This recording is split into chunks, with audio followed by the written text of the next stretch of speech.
Ghostly greetings and welcome to the Weird with your boy Brew. We're going about Peter Benchley's The Deep. I just woke up from a nap. I don't have my usual level of energy. It's been a rough week, but y'all have been posting the nicest comments and shit. So thank you all so much. I know everyone says that and they're like, oh, so, no, I really mean that. Some of these comments, I was reading these at work and I'm like, damn, y'all are nice. I usually get comments like, you're weird and fat, but damn, y'all are getting like, man, you're so positive, man, you're upbeat, you got to keep it up, good job, buddy. Wow, y'all like that stepdad or your mom's new boyfriend that really wants me to like him. No, I'm playing. Y'all been great. Y'all been so good to me. Thank you so much. I couldn't be more happy about this community. So thank you all so much. Every one of you guys is usually, you always tag me and shit. Y'all help me grow my channel. Y'all have given me books to read, which helped me grow as a person. I realize I'm deeply infatuated with the ocean, even though I'm not a water guy. I hate the rain. It's weird. This is a cool picture of Peter Benchley, though. Boom. But you know what, while you're here, we know why you're here. You want to hear about the deep, because your boy Prue loves water, and he reads water. I wear a lot of blue, I guess. Maybe I'm a water element. Who knows? Excuse me. Like I said, just got from a nap. So let's talk about this. The plot, the characters, I have a weird con, excuse me again, and the journey, which is honest to God, the only real part that matters is how much I enjoyed reading the book. So I did this on Hoopla, which is an audiobook app through your library. Check it out. I always plug my library, great people there. And that was a cool audiobook, but I listened to my audiobook while I was at work. And then I came home, and while I was like, you know, like I get up a half an hour early before work, read a little bit before bed, and I got through this real quick, and I really enjoyed it. But let's talk about it. The plot is David and Gail go on this like honeymoon to the Bermudas. This is David's second marriage, and they go to the Bermuda, and they find this like glass bottle with stuff inside. And some drug dealers and smugglers want what's inside that bottle. They kind of lead on. They want the bottle at first, but you find out later that they don't. And it's their whole, who can they trust? Who can't they trust? Are we underwater? Are we under attack? Is this a good guy? Is this a bad guy? Should we leave? Are they going to get me? And you have to think about this because you're a tourist in Bermuda. You don't know who to trust. You really don't have a whole lot of friends on this island, and you find something cool and everybody's out to get you. So you're very paranoid, which made me very paranoid, like, oh, we're gonna go to the cops. And I'm like, man, I've seen movies. Can you go to the cops? Cops might be in this dude's pocket. I mean, Bermuda, where they describe it at, is not a poverty area, but some areas of Bermuda are in very much poverty, and they would literally kill you for half of this stuff. So I enjoyed the plot greatly. A couple on a honeymoon, and drug dealers come after you. But it's not the Peter Benchley I wanted. I wanted a sea monster. Okay? I wanted fucking giant shark, a goddamn giant squid, a shark man. Okay?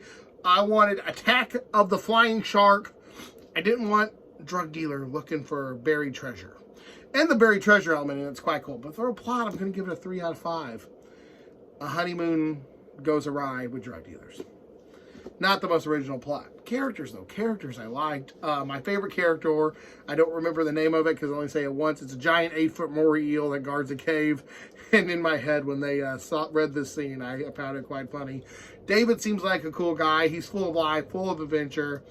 Like myself, he was just infatuated with the ocean. And he did like some stock market stuff. And then he met his new wife, and it just filled him full of youthful energy. And they go in, so I really like David, and his wife seemed really cool. There's a few scenes in this book that aren't like rapey, but they get real close there, so that's kind of a trigger warning for some people.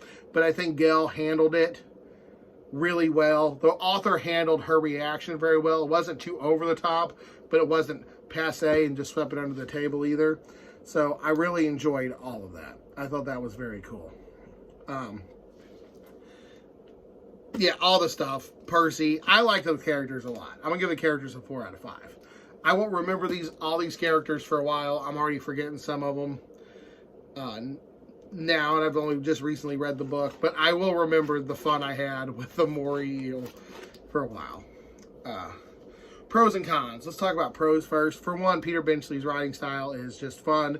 It's a cool way, and it definitely was an escapism into this Bermuda crime syndicate world of who can they trust, who can they not trust, and some fun mishaps while scuba diving.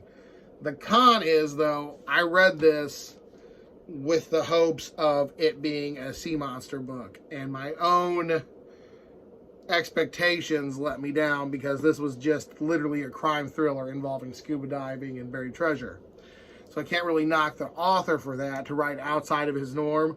But I can say somewhere on this fucking page, there should have been a, this isn't a sea monster. This is normal stuff, Josh.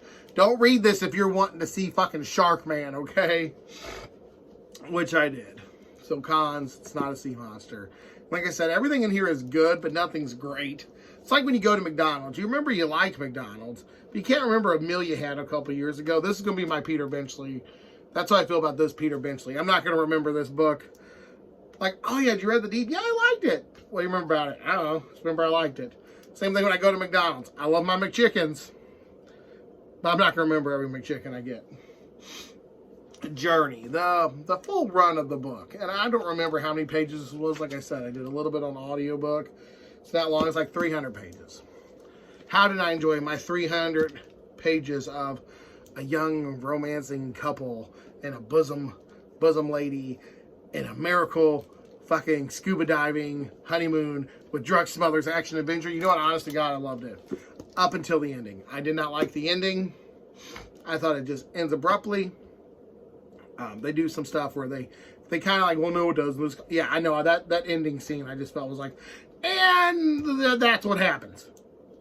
Like the author didn't know. It's basically the Eagles show up from Lord of the Rings. But I did enjoy this. I enjoyed it enough to where I finished it, and I still want to say I like Peter Benchley's writing. However, I was wanting a sea monster. So, that being said, The Journey, I'm going to give it a 4.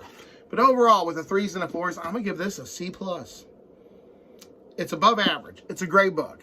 You're going to like it if you're into Peter Benchley's writing style and you're into scuba diving, treasure hunter, and crime. But you can do better. You can do a lot better. And this isn't bad. It's just not great either. C+. Perfect. Well, guys, thanks for watching. This went on a little bit longer than I expected. It's 7.5 minutes. Probably going to hit about 8 minutes. If you're still sticking around, thanks for watching. And thanks for all the kind comments. It's always welcome to have you in my little garden of darkness here. And thanks for letting me talk about books, most of which are water related. So that being said, though, guys, stay creepy. Deuces.